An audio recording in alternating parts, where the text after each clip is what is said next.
to the Rhode Island House of Representatives Committee on Education. Today is Wednesday, March 31st, 2021. Could the clerk please take the roll? Chairman McNamara. Here. First Vice Chair Barrows. Second Vice Chair Amore. Representative Alzate. Here. Representative Bia. Here. Representative Caldwell. Present. Representative Donovan. Here. Representative Fenton Fung. Representative Giraldo. Present. Representative Kislak. Here. Representative Norrie. Here.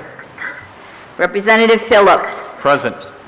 Representative Ranglin Vassal. Representative Roberts. Representative Shallcross Smith. Present. Okay. We've got That's it. 1, 2, 3, 4, 5, 6, 7, 8. We do have a quorum, Chairman. Thank you. Good afternoon, ladies and gentlemen. Today we have one bill to consider and several that we are going to hear. We're going to go in order for the committee's information, except for the last two bills. House Bill 6070 will be last. And when we get to that bill, I'm just going to give you some instructions. We have 150 witnesses for that bill. So what we are going to do to expedite that hearing and to ensure that we hear from those witnesses and they all have a chance to state their case is we are going to limit their testimony of all witnesses to 1 minute and hold firm to that. And I would ask members of the committee for this bill and this bill only to hold their comments or questions, if possible, till the end of the hearing, so that we want this to be as civil and as fair as possible to hear from all 150 of those witnesses. Are there any questions? And that I'll go over this again later on. The first bill that we have is 5073, which is up for consideration. And Bill, this passed the House last year. Did this pass the House last year? I believe it did. So this act would provide that the Council on Elementary and Secondary Education be encouraged to maintain, publish, and update statewide standards for the instruction of personal finance and public high schools. It's supported by RIDE, Co-op Credit Union, the American Federation of Teachers, and we have other bills that are in the queue that mandate financial education and literacy, but this is something I think we can all agree on. And the legislative findings I find very interesting, in that they point out that we have the second highest student loan burden in the country. Our graduates, our delinquent mortgage rate is extremely high. But for me, the most difficult statistic is the number of families that are so-called unbanked families, families that do not have a bank or a credit union. And that is evident, and it's not just our urban cores where this is happening. In my district, if you drive down Warwick Avenue, within the first mile, you'll see 2 payday loan businesses. Both are national franchises. One right across the street from Pawtucket Credit Union. And when we try to legislate some better rates for these payday loans and whatever, we get postcards from our constituents, and I do from mine. Many people are using these, but there's a need for financial literacy in our state. And with that, is there any discussion? Any questions? Mr. Chairman, I'll move passage if you don't mind. Okay, Representative Phillips moves passage, second by Representative Kislak. Can we take the roll, please? Chairman McNamara. Yes. First Vice Chair Barrows. Second Vice Chair Amore. Yes. Representative Alzate. Yes. Representative Beer. Yes. Representative Caldwell. Yes. Representative Donovan. Yes. Representative Fenton Fung. Representative Giraldo. Representative Kislak. Yes. Representative Noré. Yes. Representative Phillips. Yes. Representative Ranglin Vassal. Yes. Representative Sherry Roberts. Representative Shawcross Smith. Yes. Okay, Chairman. Okay. 7, 8, 9, 10, 11, 12. We have 12 in the 12 in the affirmative. affirmative. That Yes. passes. Thank you very much. Next, I am going to make a procedural motion to hold the remainder of the bills for further study. This simply keeps them alive in the bar of the committee. And at this time, I make a motion to hold 5837, 5838, 5840, 5841, 6022, 6069, 6070, 5197. I'll make that motion. Is there a second? Second by Representative Alzate. Do we roll call? Yes. Chairman McNamara. Yes. First Vice Chair Barrows. Representative Amore. Yes. Representative Alzate. Yes. Representative Beer. Yes. Representative Caldwell. Yes. Representative Donovan. Yes. Representative Fenton Fung. Representative Giraldo. Yes. Representative Kislak. Yes. Representative Noré. Yes. Representative Phillips. Yes. Representative Ranglin Vassal. Representative Ranglin Vassal. She's not here. Yes. Oh, she is, okay. Yeah. Representative Roberts. Representative Shawcross Smith. Yes. Is that it? 11, 12. Yes, we have 12 in the So affirmative. those bills are being held for further study. Very good, thank you. First bill we're going to hear is House Bill 5837 by Representative Morales. Welcome, Representative. Please proceed. Mr. Chairman and members of the committee, thank you again for the opportunity to discuss and consider House Bill 5837. In summary, this bill would allow our high school students who receive Rhode Island's State Seal of Biliteracy, whether it is silver or gold, to earn up to 4 semesters of world language coursework credit towards a minor or major in the corresponding language at one of our state's public colleges or universities. For context, the State Seal of Biliteracy was established in 2016, and our State Department of Education defines it as a certification that a student has demonstrated skill in the use of the English language and one or more of other world languages. Now, in order to earn a Seal of Biliteracy, students must successfully meet the established benchmark on a RIDE-approved assessment in both English and their world language of study. Some of these assessments include a World Language AP exam, the ACTFL Assessment of Performance, the STAMP 4S World Language Assessment, and/or American Sign Language proficiency interview. Wow, I love that sign language. Now, depending on the skill level demonstrated on these assessments, students may either earn a silver seal or a gold seal. Overall, it is a rigorous process to earn this distinguished honor. Unlike other states that award a State Seal of Biliteracy, however, we currently do not have a system in place to provide students with this achievement college coursework credit. As a result, we have students whose demonstrated knowledge and proficiency in a world language are not being properly recognized. While the passage of an AP exam does award students with some college coursework credit, please remember that not all students have access to AP courses or the exam itself, given that their respective school may not offer a specific world language AP course, or the fact that the $95 exam fee may be too much of a burden for working families.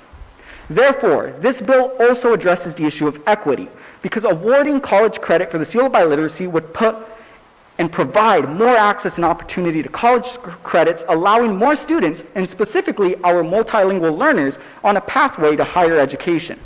After all, students who enter college and have already earned a few coursework credits are more likely to stay enrolled, earn higher grades, experience less college debt, and ultimately graduate within 4 to 5 years.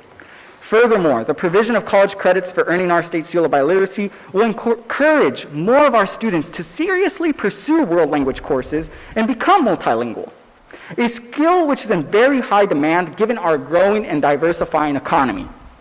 Now, before I close, I want to briefly explain this bill in application. If a high school student preparing to enter the University of Rhode Island earns a Silver Seal of Biliteracy in Portuguese, they would be eligible for 2 semesters of Portuguese coursework credit at URI, with the requirement that they meet with a URI college advisor to request this credit within 3 years of earning the State Seal of Biliteracy. Overall, this is a fairly simple piece of legislation that will support hundreds of students in our state as they make their transition to higher education with the ultimate goal of graduating with minimal debt. Thank you.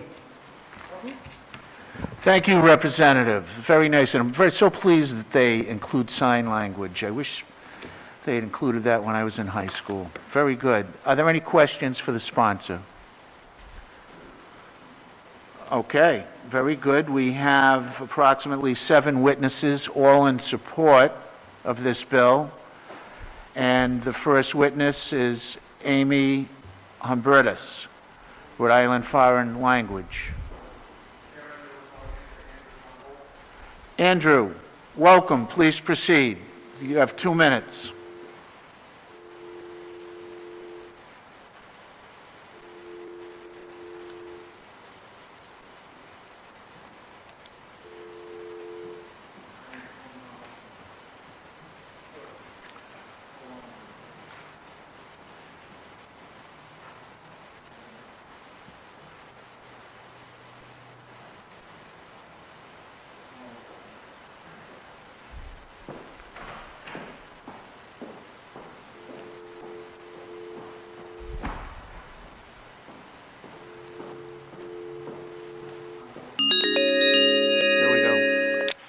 Andrew, please proceed. You have 2 minutes. Hi, is it okay, there are 3 bills that I wanted to discuss. Is it okay to talk about all 3 together, or should I All keep 3 them separate? or 2? All 3? 3, yes. Is that okay? What 3 bills? So I'm calling in support of 5837 and 5838 and in opposition to 6070. Yeah, it's okay. Please proceed on all of them. The 2 bills in the opposition. Yep. Okay, so my name is Andrew Poyant. I'm a resident of Providence. Let me just explain to you. You have 2 minutes on the language bill and 1 minute on your opposition to 7-0. Okay. All right. Great. Thank you. So I'm a father of 3 kids. My oldest is enrolled in an elementary dual language program. Dual language programs have been shown to be very beneficial in both learning 2 languages at once, as well as improving other educational scores. And it also opens up opportunities in their future.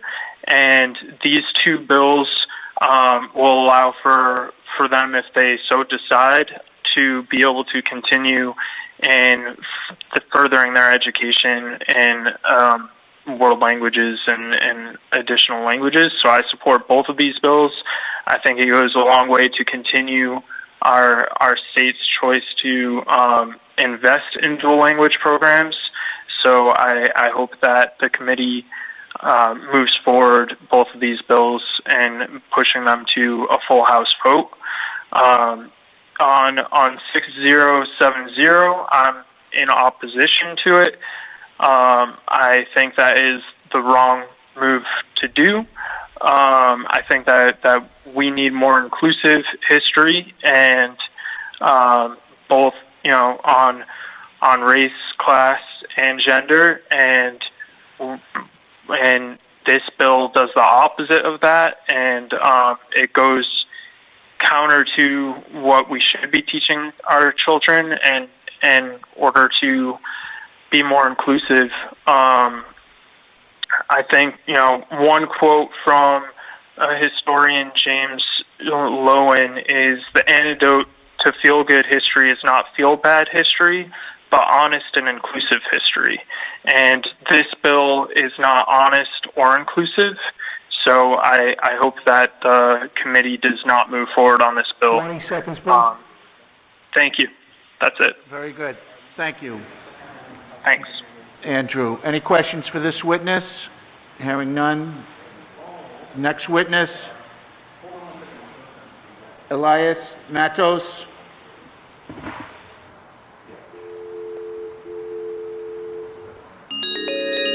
Welcome. Please proceed. You have 2 minutes. Okay. Move on to Enrique.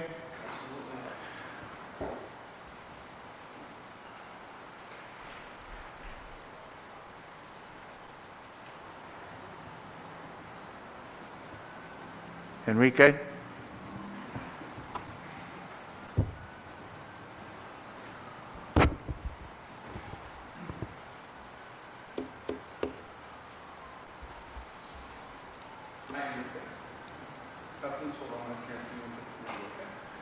Enrique, please proceed. You have 2 minutes. Yeah.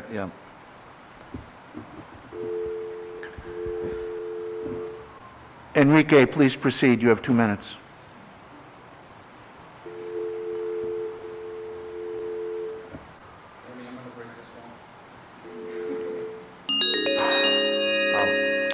Enrique, please proceed. You have 2 minutes. Yes, sir. Is this for House Bill 58? Yes, it is. Please proceed. Okay, great. Okay, thank you so much. Yes, my name is Enrique Sanchez. Thank you so much to the committee for hearing us out, taking the time to hear us out on this testimony. I am here in support of House Bill 5837. I represent the BLM-RI PAC and Providence Democratic Socialists of America. As a current substitute teacher inside the Providence public school system, I am in full support of House Bill 5837 because I believe that we need more world language curriculum, more world language programs for our students, and this bill enables students to accumulate credits for a more foreseeable future to get into a university or college. Let's use our bilingual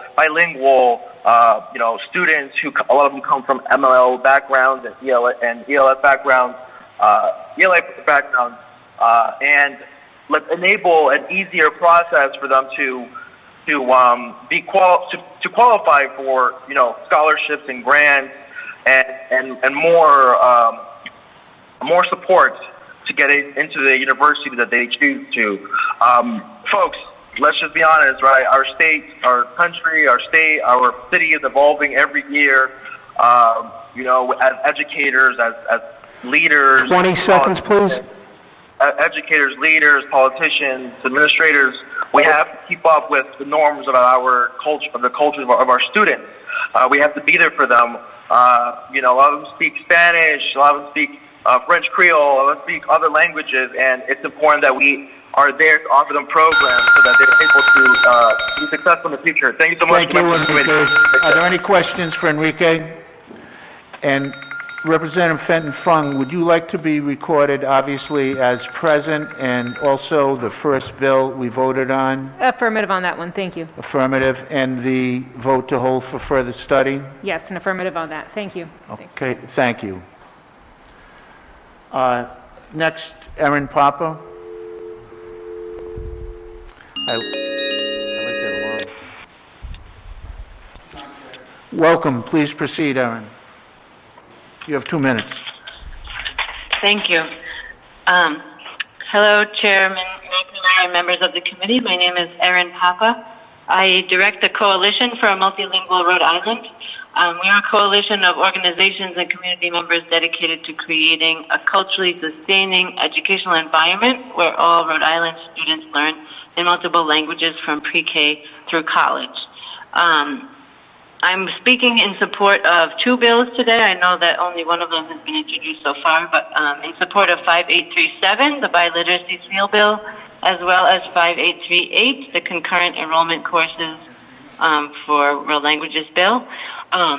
Both of these bills are part of our larger plan and the set of legislation that we're supporting that would help us to create more opportunities for students from pre-K through college to be learning in multiple languages and working towards becoming multilingual professionals in whatever career path that they choose. The Biliteracy Seal would help us to recognize the skills that students either learn in school through their world language or dual language programs, or may have learned in other ways, whether from home as heritage learners or as native speakers in their country of origin, to recognize them for credit and kind of put them on that pathway to start college off with a little bit of a head start, with the intention that they'll continue with the language and pair that ideally with another major, whether it's education or engineering, business, whatever it may be. 20 seconds, please. Okay, and this other bill is about establishing concurrent enrollment courses at a more advanced level that would be offered in high schools. Currently in our concurrent and dual enrollment system, high school students can only take up to the 4th semester of a language, but for our students who have more advanced language skills, this is like saying to somebody who's in calculus that they should go back to algebra. So, are there any questions for Erin Papa? Hearing none. Thank you. Michaela McCoy, TAPA and Rhode Island FLA. Welcome, Michaela. Please proceed. You have 2 minutes. Hi, thank you so much. I would like to strongly endorse my support for this bill. As a world language teacher at the high school level in Providence, I proctor and administer this test for students taking language classes at the high school level, and the level required in order to attain the Seal of Biliteracy is Advanced Low. That's actually the level that's required to teach the language in the state of Rhode Island. So it's a very competitive exam. Students cannot attain the Seal of Biliteracy if they do not actually have that very high language proficiency. And in order, enabling them to attain college credits for that would position them very favorably going to college, in setting them on a path to potentially study languages, potentially teach it, but it gives college credit for something that is really justified. Okay. And Michaela, would you like to also just mention you're on the next bill as well, 5838? Yes, I am. Would you like me to speak to that one now as well? Yes, please. Okay. Would you mind reading the name of that bill? It is an act relating to education, concurrent enrollment for students enrolled in accredited world language courses. Wonderful. For similar reasons, in my role as a high school language educator, I strongly support the passage of this bill. The requirements around making courses concurrent or dual enrollment are already in place, so in order for teachers to do this, they have to have master's degrees. The courses are overseen by the college or the university. an individual school wouldn't be doing it on an independent basis, so it would be, the oversight is very strong regardless. But in my role at my school, I'm also the dual enrollment coordinator, and I see firsthand how beneficial it is for students to get these credits. And this would be one more way on top of the ACN, on top of high school enrichment through CCRI, where students could do this. And they'd be getting college credits to do college work just while in high school. So it's a really fantastic opportunity that more growth would only be a good thing. Muchas gracias. Thank you. The next witness is Pierre Gilbert. Monsieur. Hello? Pierre, welcome. You have 2 minutes. Please proceed. Thank you very much for inviting me to provide testimony for Bill 5837. My name is Pierre de Galbert. I'm a visiting assistant professor at Brown University in the Education Department. My research focuses on language and education policy. I want to support the Bill 5837 to provide graduating students with the Seal of Biliteracy the opportunity to earn credit in college for several reasons. First, I want to recognize this exciting moment as we're entering with the first class of graduating students able to earn the seal at the state level. And while districts have been rewarding high school students with seals for a few years, this is the first time we're going to do this at the state level. And as one of the main goals for the seal is to encourage students to develop biliteracy, I think providing opportunities to earn college credit will encourage more students towards this achievement. Second, I also believe it's a really important equity issue. Students who are provided this opportunity will have similar opportunities to those who have AP courses. And those who earn college credit through AP are often coming from more privileged backgrounds than those who can't do AP credits. So I think inequity, including folks who develop biliteracy skills at home and through other means, I think is an important equity issue for multilingual learners. So the seal provides a means through which to award college credit to all students who've developed these important skills, regardless of how they've achieved them. And then finally, I think this legislation acts as an important practical means for equity across higher education institutions. If we look at other states, yes, Minnesota has done similar legislation, and so earning a seal of biliteracy can award you college credit through all public institutions in Minnesota, whereas in Massachusetts, it's not the case. So every higher ed institution needs to do it on their own. So a student who goes to Salem State might, but a student who goes to another institution doesn't. So passing this bill would reward Rhode Island students regardless of which college they attend. Thank you very much for your time, and I look forward to this passing. Merci beaucoup, Pierre. Merci beaucoup. Are there any questions for this witness? Thank you very much. That concludes the testimony on 5837. And Representative Phillips, do we have written testimony? Do we have written testimony? Okay.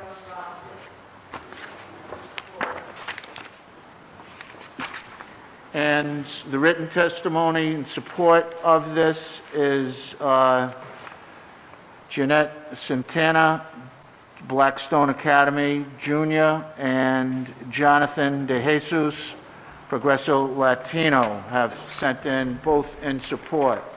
Could you get these out and just give them? That concludes the testimony on 5837, and the next bill that we're going to hear is 5838 by Representative Morales. Welcome. Thank you again, Mr. Chairman and members of the committee, for the opportunity to discuss and consider House Bill 5838. In summary, this bill would establish concurrent enrollment courses for accelerated world language high school students. For context, an accelerated world language student is defined as a high school student in 10th, 11th, or 12th grade who has passed either a world language AP exam, a world language international baccalaureate exam, has previously completed a dual or concurrent enrollment world language course at the 4th semester level, or has scored at least intermediate mid on the ACTFL skill. Therefore, this bill would allow such accelerated world language students to earn college credits while they actively work towards their high school diploma. To do this, our State Department of Education would partner with our public state universities and colleges to develop upper division world language concurrent enrollment courses. Now, before I continue, I want to define the difference between a concurrent enrollment course and a dual enrollment course. For this bill, we are discussing concurrent enrollment courses, which are college-level courses approved to be taught at a high school by a high school teacher and/or a college professor. Now, since the passage of General Law 16-100 in 2013, our public school districts have been working in conjunction with our public colleges and universities to offer high school students with concurrent enrollment opportunities. Some of these concurrent enrollment courses have involved computer science, accounting, biotechnology, and some world language courses. Unfortunately, the world language courses that are offered are fairly limited and are usually designed for new learners of this language. Therefore, our heritage, native, and dual language multilingual learners need and deserve the availability for advanced language courses. This is incredibly important because by establishing accelerated world language courses, it would provide many of our heritage learners, native language learners, and dual language learners whose languages have historically been marginalized in our educational system an opportunity to apply their skills and knowledge with the award of college credit. As a result, this would put our advanced multilingual learners, who are often students of color, on an accelerated path to earning a college degree and accumulating less debt. And I can attest to this based on personal experience, as I entered college with several credits through concurrent enrollment courses, which helped me graduate with a bachelor's at age 19, a master's at 20, and I stand here before you today as the youngest Latino to ever serve on any state legislature. Now, given our growing economy and diverse communities, the demand for multilingual job candidates with a college degree is higher than ever. And through the passage of this bill, we will also help our youth, our multilingual youth, become career ready. Thank you. Un momento, por favor. Did you just say you're the youngest Latino to ever serve in the state legislature, Representative Morales? That is correct. Wow. Very good, very good. Muchas gracias. Thank you. Muy excelente. That's good. And if you mind, how old are you? Just for the audience that's listening. For the record, in the audience at home, and for you, Mr. Chairman, I am 22 years of age. Wow. Great. Tremendous accomplishment. Mr. Chairman? Are there any? Yes. Representative Giraldo. Just for the record, I'm actually 20 years old, and therefore making me the youngest Latino. Wow. Talk about competition. That's great. Are there any questions for Representative Morales? Yes, Representative Giraldo.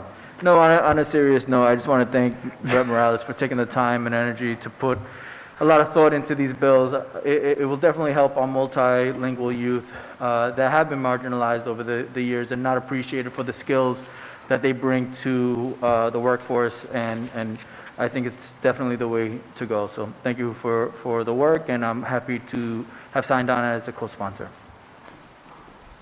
Very good. The first witness is Amy Hubertus, Rhode Island Foreign Language Department. Welcome, Amy. Please proceed.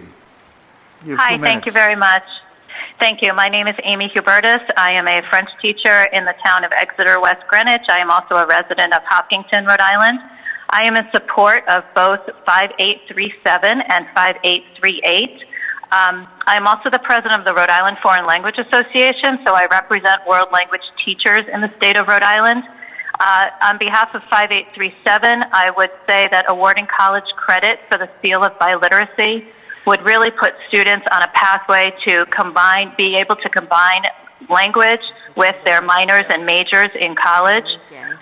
We already did Enrique. And, I'm sorry? And on Bill 5838,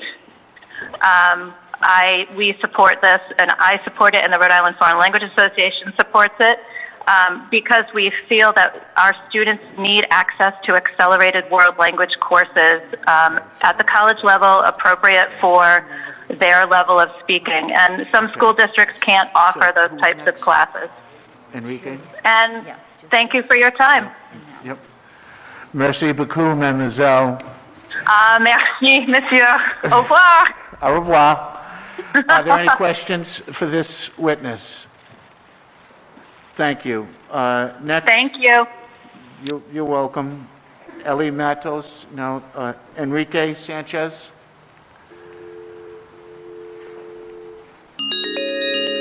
Welcome, Enrique. You have 2 minutes. Hey, thank you so much.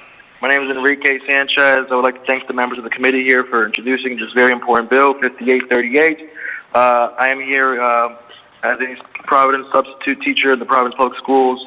I am here in support of House Bill 5838, which would create a clear pathway for students who are already involved or enrolled in accelerated world language courses, which includes French class or an Italian class, for example, and these students have the opportunity to build up their own credits so that they can attend a state university or a public institution here in the state. I spoke on this earlier. I don't want to make this too long, but I really do believe that these bills, 5837, 5838, are extremely important just because our student population is becoming very, very diverse, and we have to keep up with the opportunities that we offer them through the education system, right, through the district. So I do think that 5838 needs to pass so that students can also earn this credit towards a high school diploma and give them more motivation to continue their post-secondary education. Thank you so much to the members of the committee for your time. Thank you, Enrique.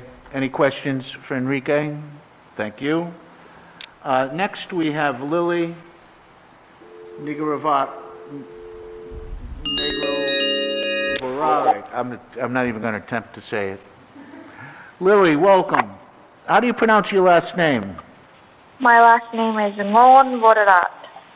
Oh, okay. Very good. Please proceed. You have 2 minutes. Okay, hi everyone. Thank you for having me this afternoon. My name is Lily Mon Vodarat. I am a constituent of Providence, Rhode Island. I attended Providence Public Schools for the entirety of my schooling. I am currently in school to become a world language teacher for Spanish. Spanish is not my native language, so I'm calling in favor of both bills. I know I only signed up for one because that was what was allotted on the form, but I am calling in favor of Bill 5837 and 5838. As someone who went through Providence Public Schools and has an affinity and a love for the language of Spanish, it would have been so helpful for me to be able to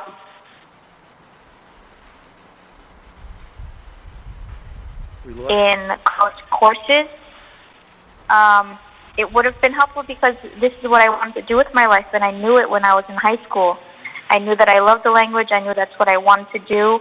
Had I had the opportunity, it would have saved my family a lot of money, a lot of financial heartache, and it would have kept me in Rhode Island for my my college career. And I know that's what we want in our city and our state, is to keep people here.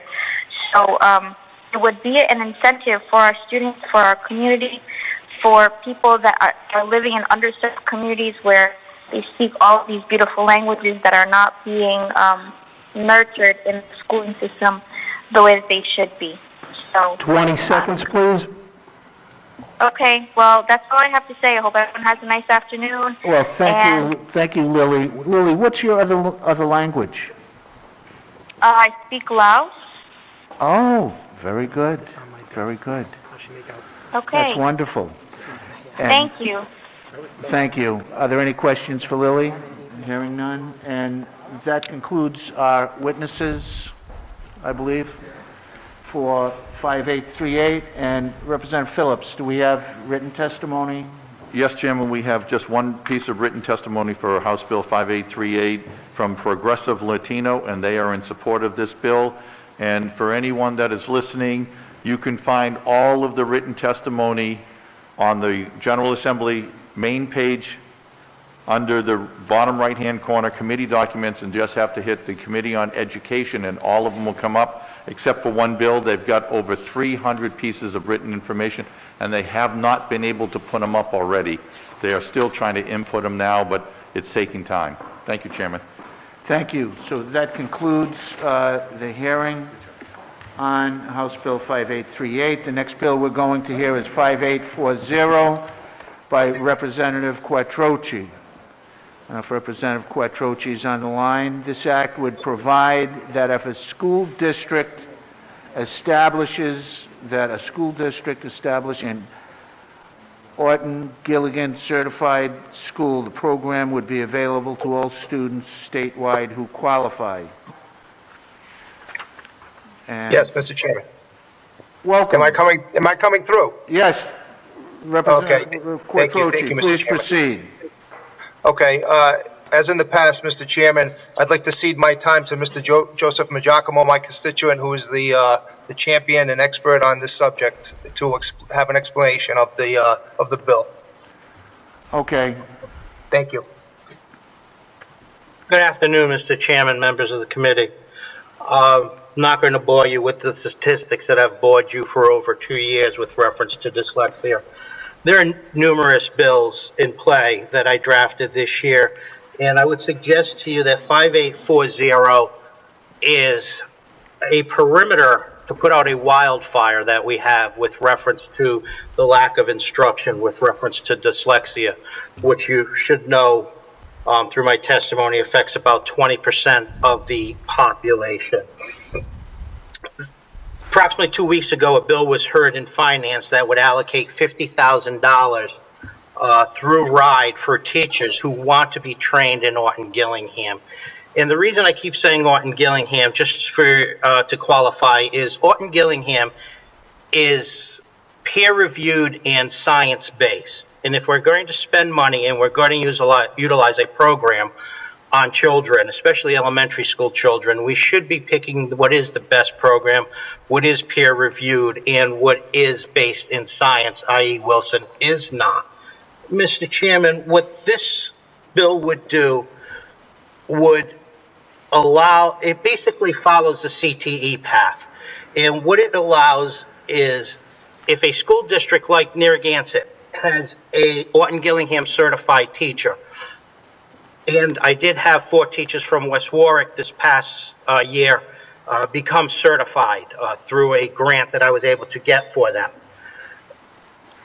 It would allow a child who's diagnosed with dyslexia to be able to attend whatever school district is becomes Orton Gillingham certified, which takes a lot, or has Orton Gillingham certified teachers, so that we can get the most at the youngest age with reference to language development. As you know, the children's brains, from the testimony you heard 2 years ago,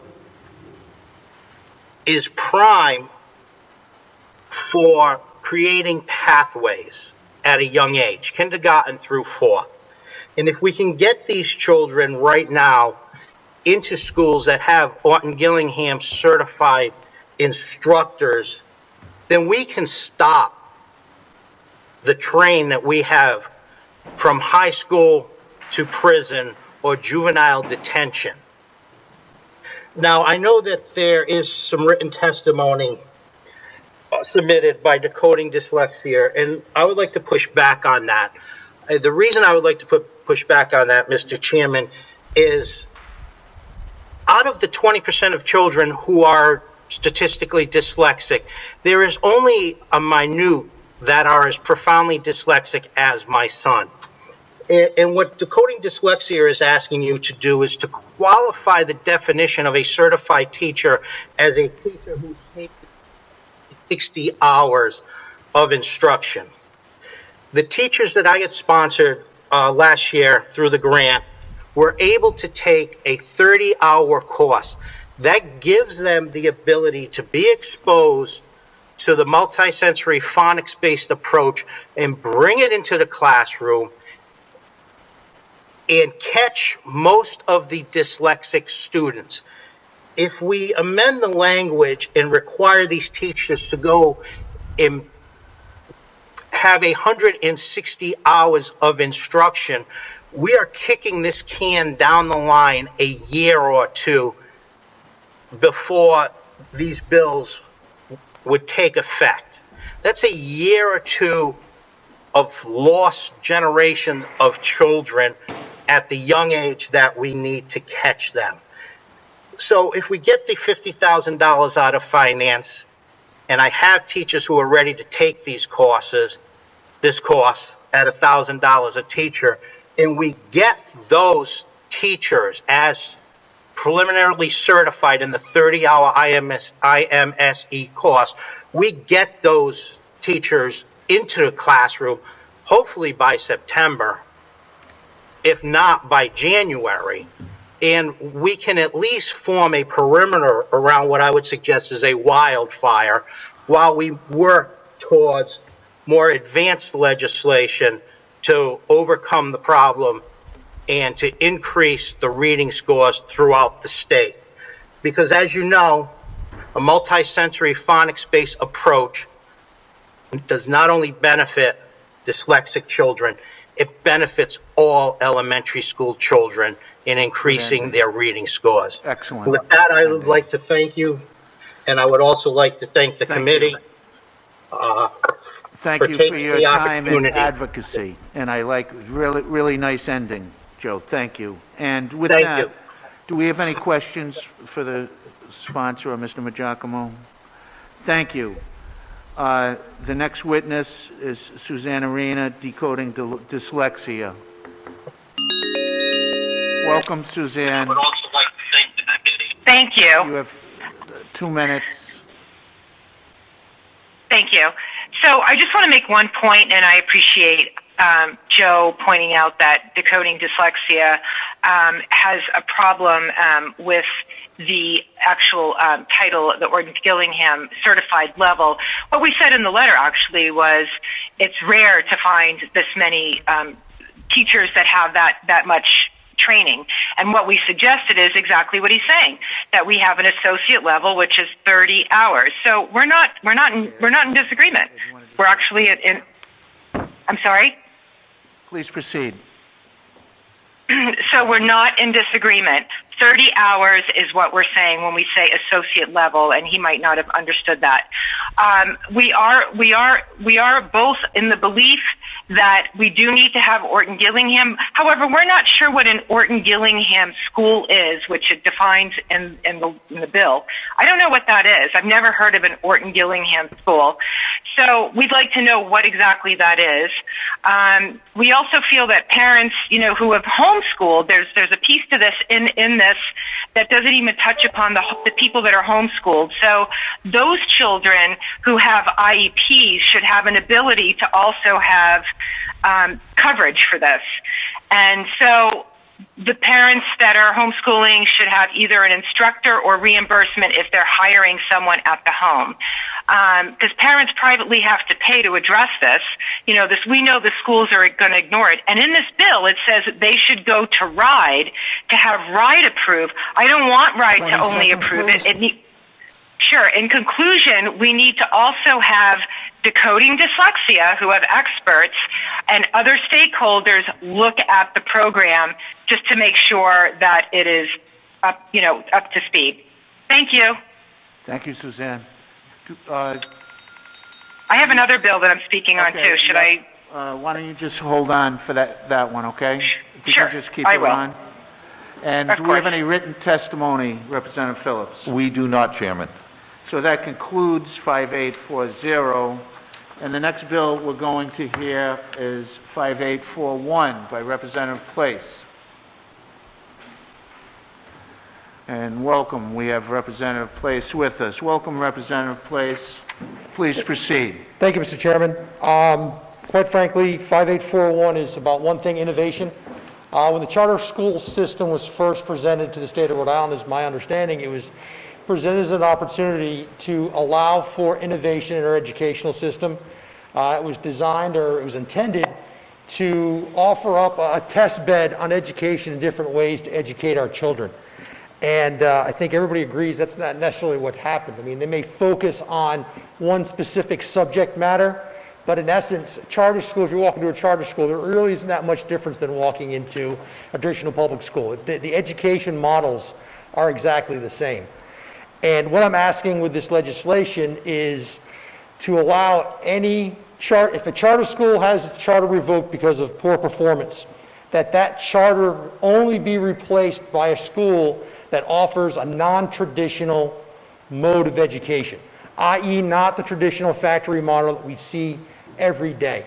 To give you an example, the young lady, the poet laureate that presented her poem at the inauguration this year does not go to a traditional school. She goes to a non-traditional school which offers different ways, sometimes student-centric ways of learning that just aren't available to the everyday student, especially here in Rhode Island. If you go out to California, you go to New York, they have, these private schools have all these unique ways to educate their children, and it's something that we just don't offer here, and I think the best way to do that is through our charter model. That's what it was originally intended to do. It was supposed to apply, or it was supposed to bring in innovation. And unfortunately, that's not what it's done. And I think a lot of the consternation over charters is because, in essence, they have become a parallel public school system. And I don't believe it should be that way. I think they should be the model and the way in which we test different ways to educate our kids so that we can incorporate those into our traditional schooling environments. Thank you, Representative Place. And, you know, I saw this, and as a retired administrator and as a student, I always loved project-based learning. And in my last school, we set up a partnership with Rhode Island Marine Trades down in Newport and the Yacht Restoration Center, and we bus kids for the summer from Pawtucket to the Yacht Restoration Center, and they restored a 30-foot launch. And the kids, the students, you know, you talk to them afterwards, and they learned a tremendous amount about a variety, their math skills, mechanical skills, electrical, and I think that type of innovation, especially for, and I hate this term, kids at risk, that charter schools have been supposedly the resource for, that we could use a lot more innovation rather than just a longer school day and a longer school year. Yes. And I agree, there's more to innovation than those two elements. So, you know, I commend project-based learning. I'm a big fan. And are there any questions? I like the idea. Thank you, Mr. Chairman. Hearing none, we have, Suzanne, are you still on? I am still on. Welcome. Please proceed. Can't get rid of me. No, okay, no. so we also agree that this is good to have this type of charter school. In fact, when Governor Chafee was around, Stephanie Chafee was very active with us. She herself, the former First Lady, is dyslexic, and we wanted to do a charter school. At the time, it wasn't right. We had the Highlander School, charter school, which does do alternative learning, and they do some non-traditional learning, and they do have Orton Gillingham, and just I might note that Wilson is based on Orton Gillingham, so it is science-based and peer-reviewed. But anyhow, the schools that we need to have are, we have to have stakeholders, again, sitting down. I don't think we're ready for a charter school. We need one, but I don't think just putting a bill out there and not having who should be connected and putting this together and just having us rely on RIDE doing it is enough. Clearly, they haven't been able to pull it over the last few decades, and these kids have been lost. We don't disagree on that. But I'd like to know more, we'd like to know more about the alternative learning school and what exactly is meant for, categories of autism, ADD and of course dyslexia being the biggest one. So we just like to see more and see more in the bill. We can't make a decision at this point. Okay, thank you. Are there any questions for Suzanne Arena? Thank you very much. And Representative Place, do we have any written testimony, 5841? Representative Place? Oh, excuse me, Phillips. I see Representative Place is over your shoulder. He was just There talking you to me, go, yes. Chairman, we do not have any testimony on 5841. Okay, very good. That concludes the testimony on 5841. The next bill we're going to hear is 6022, is Representative Fogarty. Yes, I am. Oh, Madam Chair, welcome. Please proceed. 6022. Okay, well, 6022 is a bill that I brought up in front of you before, and this is to adopt the standards for interscholastic transportation for students across municipalities to assess the time and costs for each of the sending districts. A lot of the, I don't have my picture on here, let me put my video. Sorry about that.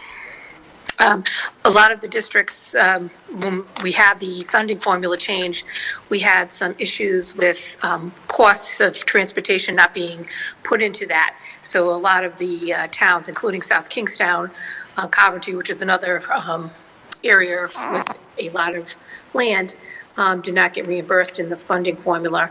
So that was a problem. We've addressed that with another bill coming up. Or actually, it just was heard by Representative Tansey. Now, this is a bill to also talk about the costs of transporting students from one town to another school. Say somebody wants to go to the Met School. Well, we're just looking to see if we can get some funding brought back to some of the communities for this type of transportation. It's expensive.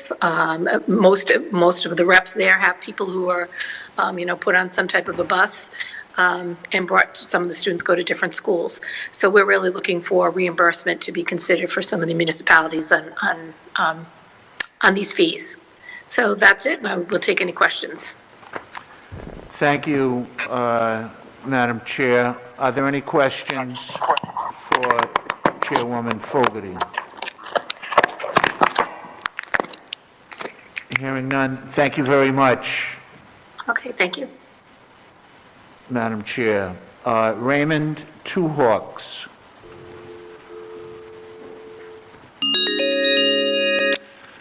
Welcome, Raymond. You have 2 minutes. Please proceed. Sure. Thank you for your time, Speaker. So I just wanted to come on and raise my personal opposition to the bill for a number of reasons. I believe if everyone's been paying attention to the news, they know that the City of Providence recently released its truth-telling report, which lays out the history of exactly what's been going on in this state of Rhode Island. And in my capacity as an individual who is of Narragansett heritage, I know this to be true. So when I look at a bill like this, what it seems to me, the underlying factor is kind of do away with the negative aspects of Rhode Island's history that perhaps certain people don't want shared. And that's problematic to me, because that's historically what's happened to my community. And greater than that, this is a part of Rhode Island history. Why are we picking and choosing which aspects of Rhode Island history? We have I'm speaking about another bill. Mr. Two Hawks? Are you speaking on Representative Morgan's bill, which is... Oh, my goodness. Yes, is this the wrong committee? Yeah, this is a bill on busing for South Kingston. Oh, no. Apologies for wasting everyone's time. I was just saying... Thank you. Very eloquent, but wrong bill. Okay. All right, have a nice day. No, we'll call you back. Okay, very good. Very good. Thank you. Akeem Loyola, is that the same bill? Is that...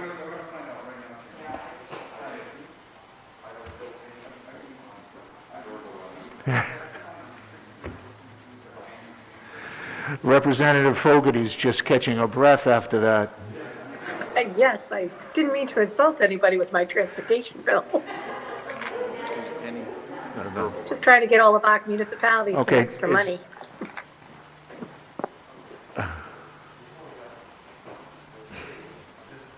And we have one other witness. Akeem Lloyd may also be.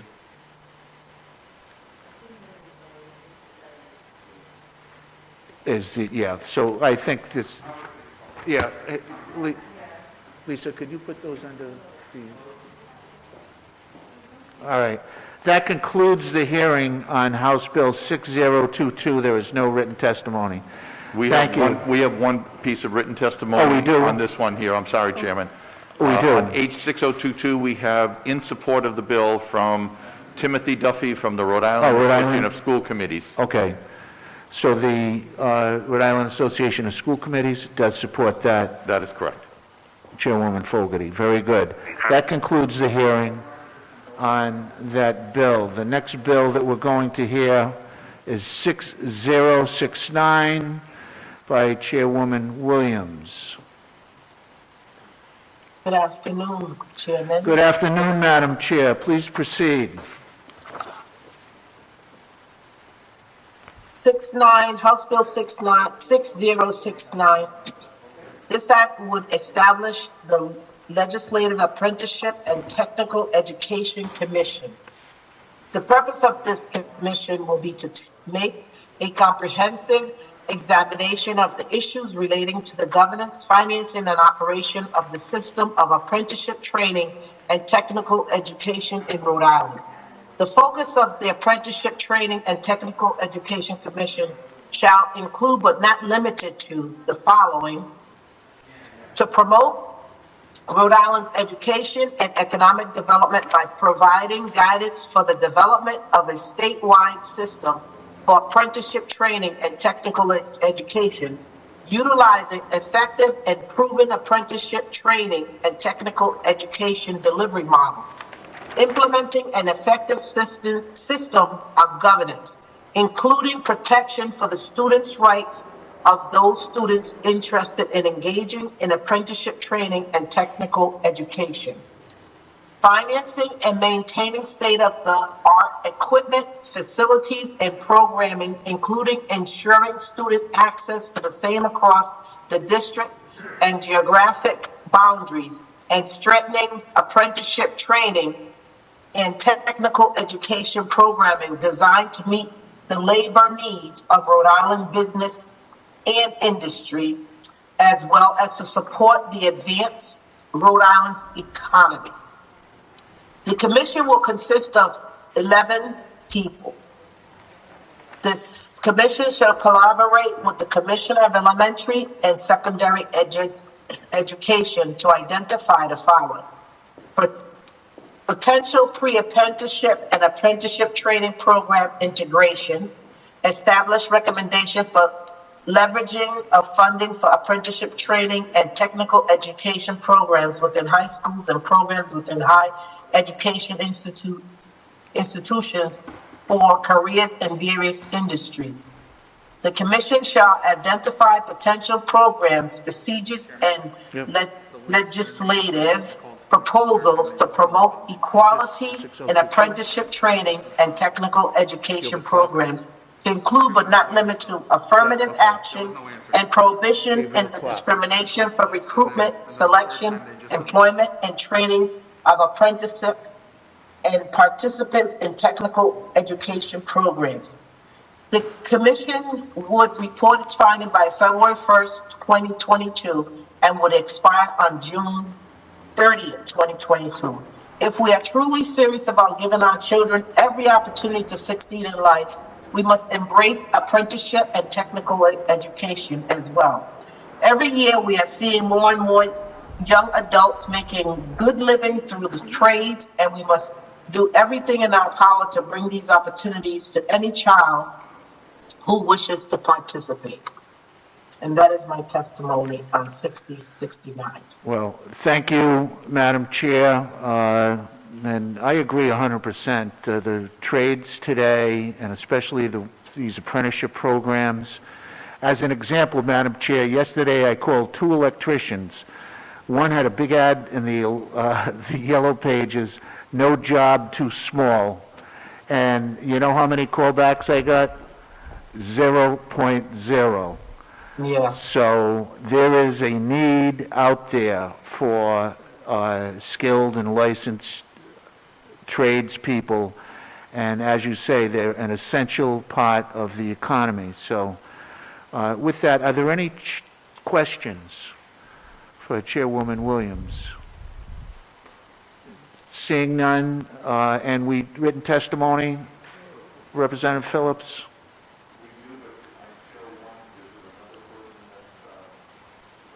We did. We had support from one person, Madam Chair,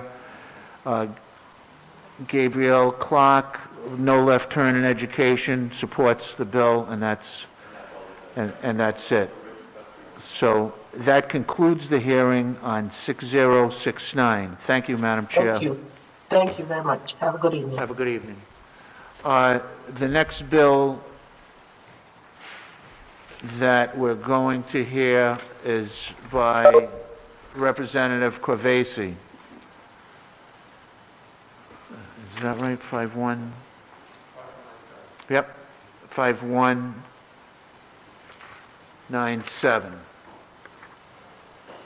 Is Representative Corvese?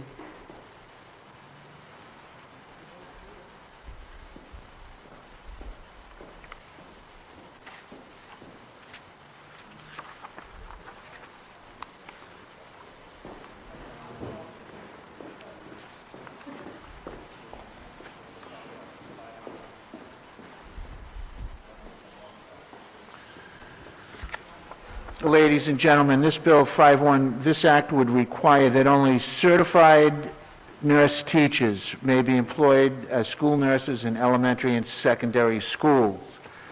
As most of you know, that school nurse teachers are a specialty certification that requires specific courses. They are licensed by both the Department of Health and the Department of Education, and as part of their training, they have courses not only in child development, but in education and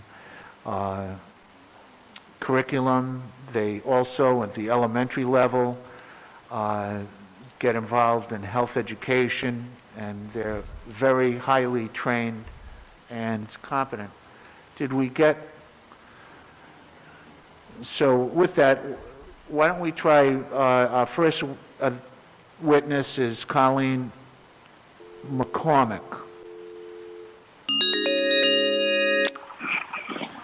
Welcome, Ms. McCormick. Hello. Please proceed. You have 2 minutes.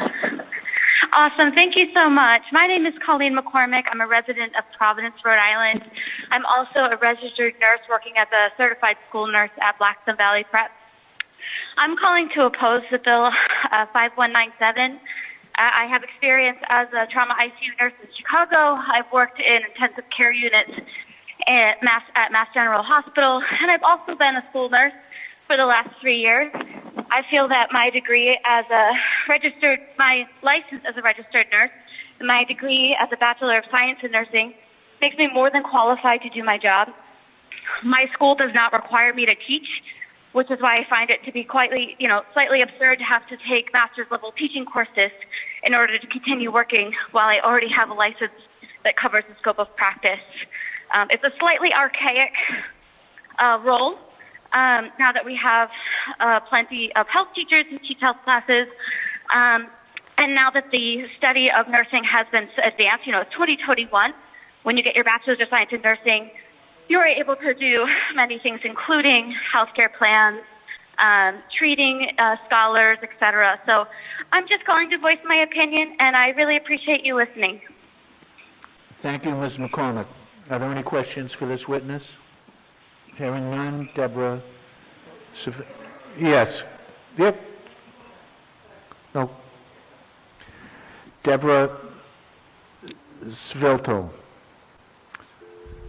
I don't know if that's Seville. Welcome, Deborah. Please proceed. You have 2 minutes. Thank you very much. Good afternoon, and thank you, Chairman McNamara and members of the committee, for the opportunity to speak before you. in support of Bill 5197 for certified school nurse teachers. I am Deborah Savittle. I am currently the president of Rhode Island Certified School Nurse Teacher Association. I've worked in the Cranston School Department for over 30 years, and for the past 15 years, I've been the program supervisor for that program.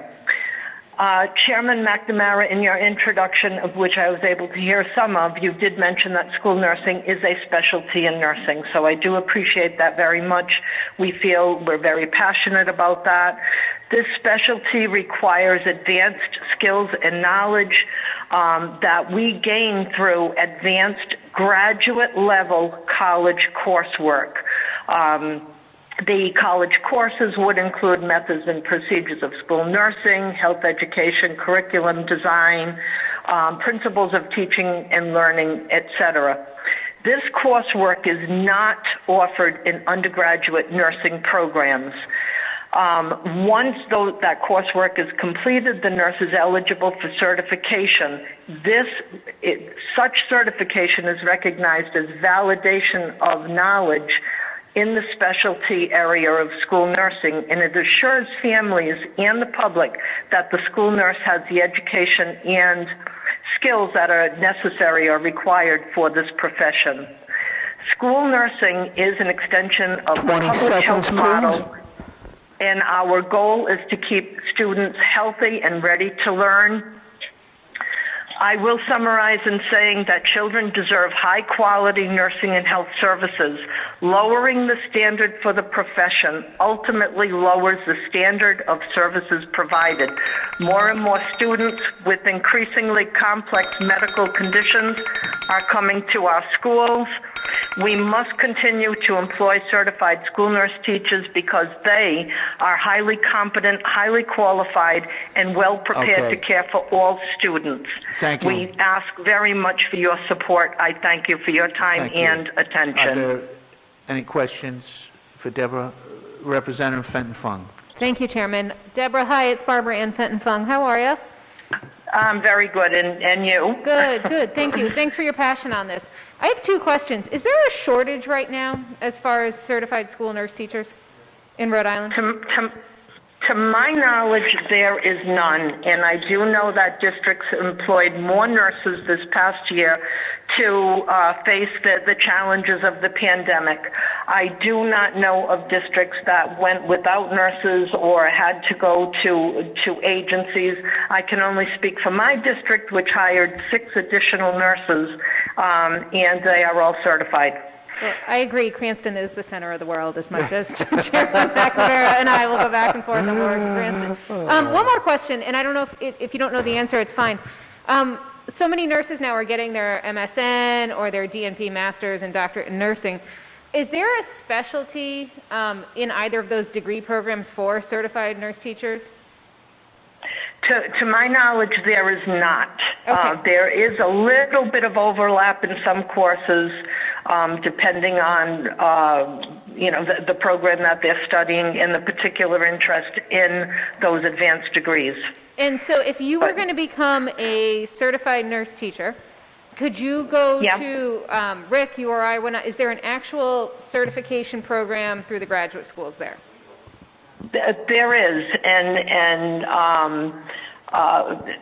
the courses are listed that nurses would have to take. In my own school department, I do have nurses who have masters in nursing, and they have certification for school nurse teaching. So as long as you can structure your program so that you meet the requirements for certification as well as the requirements for that master's degree, then it's not a dual certification, but you can accomplish 2 things with one pathway. Thank you. The next 4 witnesses are from Rhode Island College in support of this. Okay.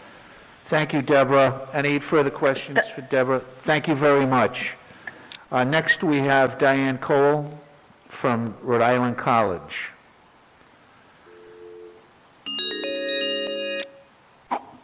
Welcome, Diane. Please proceed. You have 2 minutes.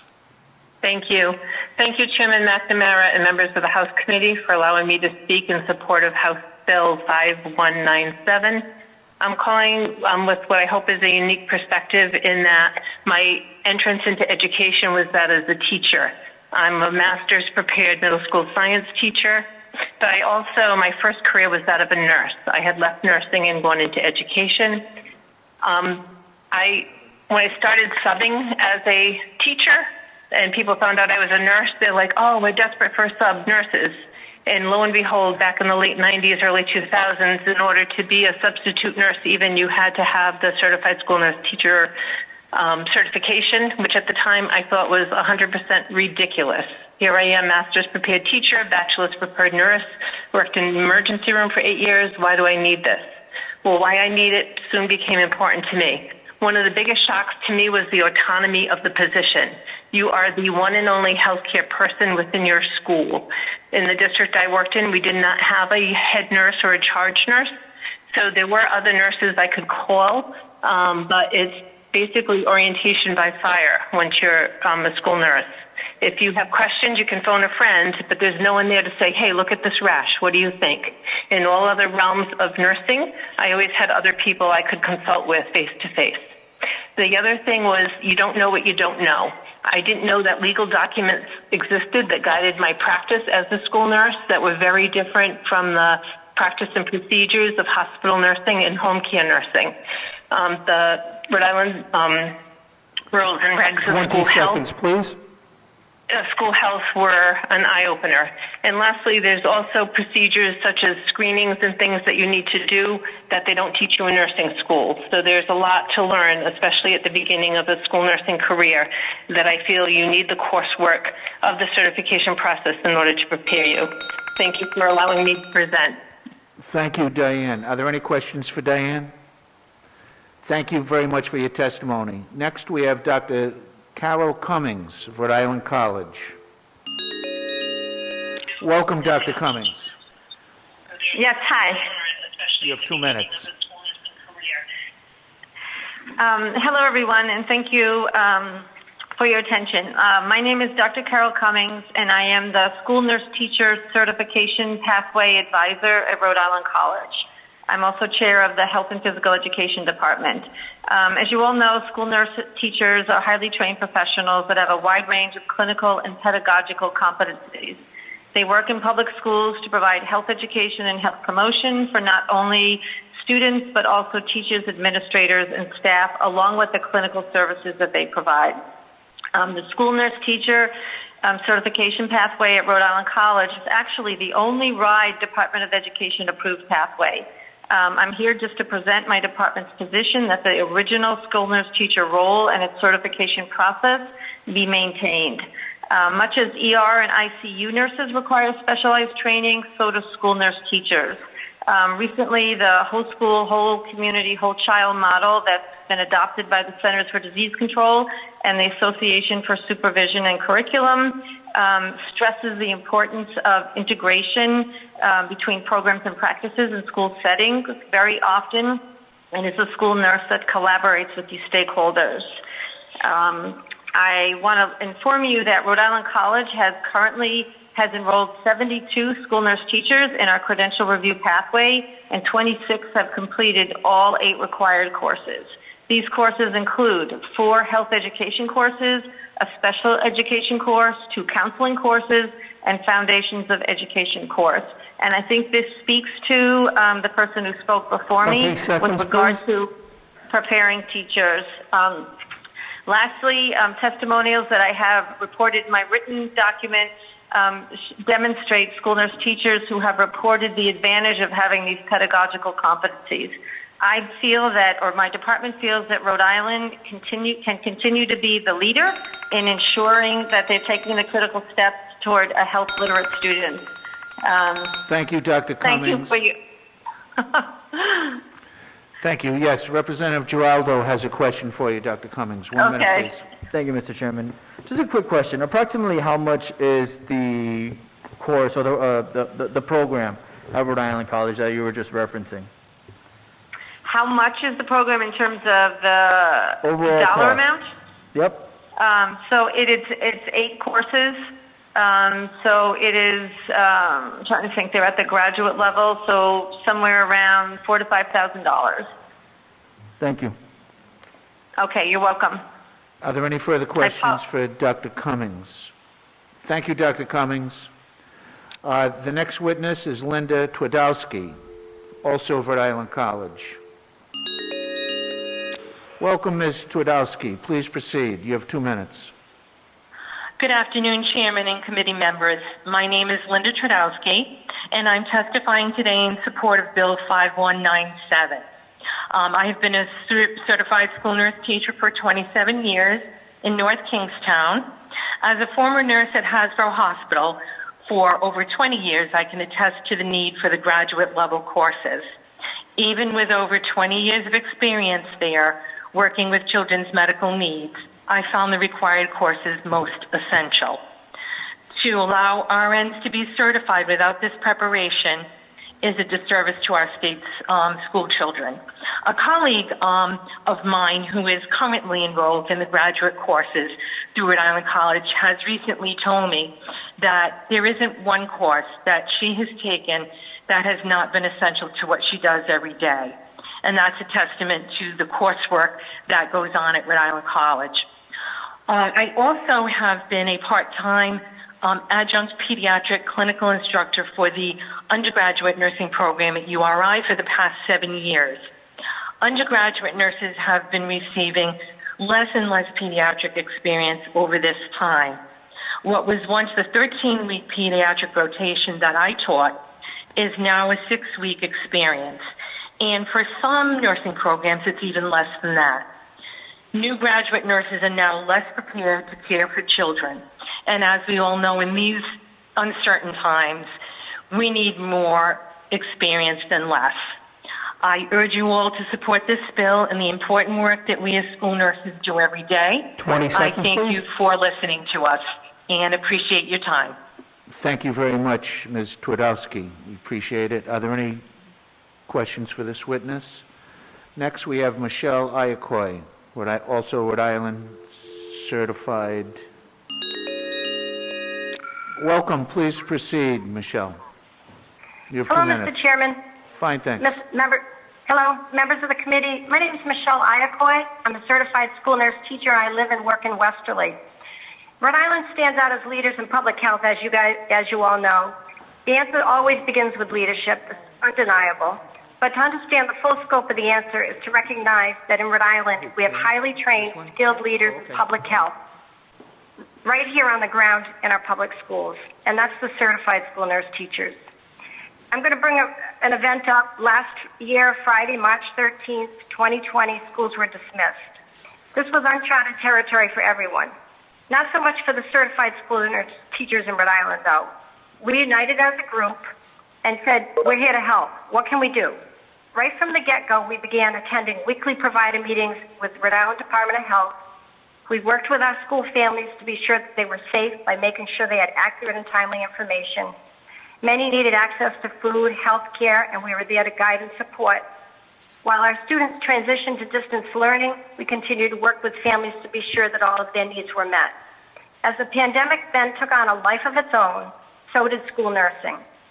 We took our education, our ingenuity, and put it to the test. At this time, RIDO was able to count on us as contact tracers as the infrastructure of public health was being threatened by the virus demands. The certified school nurse teachers were again the readily available boots on the grounds in our schools. I know, as do others, that the certified school nurse teachers working with our school communities played a contributing role in Rhode Island's ability to open up and remain open safely during this pandemic. I implore you as leaders of this fine state of Rhode Island to support and defend the certified school nurse certification. 20 seconds, please. We're really proud to be part of the fabric that makes Rhode Island great, and I thank you so much for the opportunity to talk in support of Bill 5197. Thank you, Mr. Chairman. Thank you, Ms. Iacquois. Are there any questions for this witness? Thank you very much. Representative Phillips, any written testimony? We do have 22 pieces of written testimony, sir. Rhode Island Certified School Nurses Occupation, copy of petition from Deborah Savidal is in support. NEA-RI is in support. Patrick Crowley, Colleen McCormick, Registered nurse is opposed. Diane Cowell, middle school science teacher, is in support. Sandra Delick, a certified school nurse teacher, is in support. Rachel Cruz, school nurse teacher, is in support. Linda Twardowski, certified school nurse teacher, is in support. Erin Welchman, Bristol Warren Regional School District, is in support. Rita Kenahan is opposed. Michelle Iacco, who we just heard from, sent in written testimony in support. Erica Iafredi, registered nurse, is in support. Molly Ewert is opposed. Diane Kenny, school nurse, is opposed. Jamie Gagnon, BSNRN, substitute school nurse, is opposed. Diane Kenny, again, it says is opposed. Diane Wallace, head nurse for the East Providence School District, is opposed. Caitlin McCoy, registered school nurse, is opposed. Rhode Island College Department of Health and Physical Education is in support. Carol Cummings, certified pathway advisor at RIC, is in support. And the last three are in support: Diane Seitz, Marilyn Matera, and Amy Mead. And that's all of them. Thank you, Representative Phillips. That concludes the hearing on yes, Representative Giraldo. Thank you. I just want to speak on this for a second. The bill sponsor isn't here, so I'll just make my comments generally. Yeah, sure. As someone who works in a school, I just want to convey that the past year has been really difficult to find teachers and staff of any position, whether it's elementary school teachers, PE teachers, APE teachers, middle school, high school, nurses, so on and so forth. As you just heard from one of the callers, it cost an extra $5,000 to participate in one of those programs.